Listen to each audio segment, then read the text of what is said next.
भारत सरकार ने अपने WPI और CPI के आंकड़े घोषित किए और सरकार के सारे मंत्री इंक्लूडिंग ब्लॉग मंत्री ने बड़े बड़े ब्लॉग लिखे कि किस तरह इन्फ्लेशन को कर्टेल डाउन किया, किस तरह इन्फ्लेशन खत्म होने से लोगों को फायदा मिला।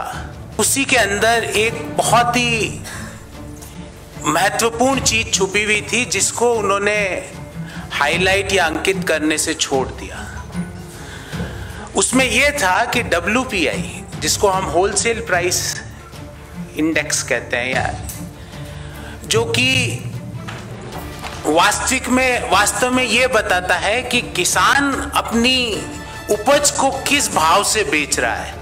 उस WPI में जो किसानों का जो वेटेज है वो माइनस में चल रहा है, और ये आज का नहीं, पिछले 5-6 महीनों से ऐसा हो रहा है।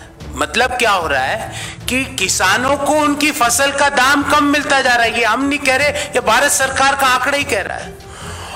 और जो कंज्यूमर प्राइस है, जो CPI है, उसके अंदर इन्फ्लेशन पॉजिटिव है। तो हो क्या रहा है कि किसान को अपनी फसल का भाव कम मिल रहा है और उनको अपनी रोजमर्रा की जो चीजें खरीदनी पड़ रही है उसके लिए ज्यादा पैसा चुकाना पड़ रहा है। किसान जब परेशान होता है तो कई बार सोचता है कि क्योंकि भारत में कई बार 2-3 महीने का किसानों को मिल जाता है समय, तो वो सोचता है कि मैं कोई और काम कर लूं, और इसके लिए वो कंस्ट्रक्शन सेक्टर में जाता है। वहां पे भी नेगेटिव इंपैक्ट हो रहा है। इसका दोषी है नोटबंदी का स्कैम और गब्बर सिंह टैक्स। आपने नोटबंदी के स्कैम के बाद पूरी इनफॉर्मल इकोनॉमी को खत्म कर दिया और सबसे ज्यादा उसका प्रभाव किसानों को पड़ा।